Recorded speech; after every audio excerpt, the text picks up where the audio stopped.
Assalomu alaykum do'stlar barchaga. Kurs dollar ma'lumotlari juda ham yaxshi yangiliklar bizda do'stlar. Kurs dollar xullas 7400 rublga tushib qoldi. 100 dollar.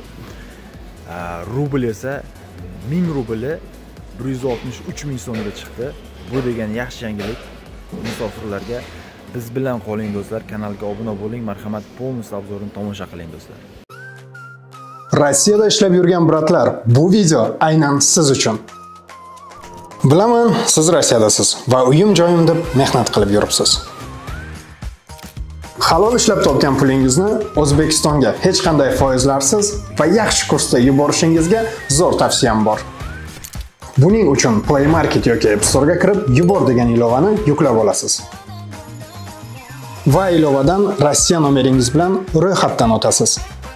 Qarabsizki, Yubor ilovasi sizga xizmat qilishga tayyor. Ushbu ilova orqali siz Rossiyadan O'zbekistonga xohlang AQSh dollarida, xohlang so'mdan pul yuborishingiz mumkin. Brat, o'ylab o'tirishni bas qiling, siz ham bir sinab ko'ring. Do'stlar, kurs dollar nima deyapti? Ko'ringlar do'stlar. 7400 dollarga tushib qoldi, durust, kurs dollar. 100 dollar 7400 rublga tushib qoldi.